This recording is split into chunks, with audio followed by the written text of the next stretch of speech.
આકૃતિમાં કેટલા ટ્રાયેંગલ છે એ શોધવા માટે તમારે નંબર 1 જો સૌથી પહેલાં જોવાનો છે આધાર. તો અહીંયા આધાર આપેલો છે 1, તો પછી આકૃતિઓ આ રીતના ગણી કાઢો 1 અને 2, તો 2 અને 1 ટોટલ થશે 3. બીજા નંબરે આધાર 1 જ આપેલો છે, તો 1, 2 અને 3, ત્રણનો સરવાળો કેટલો 3, 4, 5 ને 1, 6, તો આ તમારો આન્સર. ત્રીજા નંબરે આધાર અહીંયા 2 આપેલા છે, એક આ છે તો 1, 2, 3, એનો સરવાળો કેટલો થશે 3, 4, 5 ને 1, 6. ફરીથી 1, 2 અને 3, 3, 4, 5 ને 1, 6, તો 6 અને 6 થશે 12 તમારો આન્સર.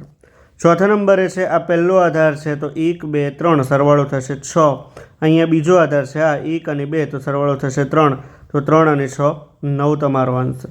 પાંચમા નંબરની આકૃતિમાં આ પહેલો આધાર છે તો 1, 2, 3 અને 4, તો સરવાળો થશે અહીંયા 10. બીજો આધાર છે અહીંયા તો 1 અને 2, તો 2 અને 1 થશે 3, અને ત્રીજો આધાર છે અહીંયા 1, તો આ મૂક્યો 1, તો 10 ને 3, 13 ને 1, 14. નીચેનો જે જવાબ છે 6 નંબરનો કોમેન્ટ બોક્સમાં જવાબ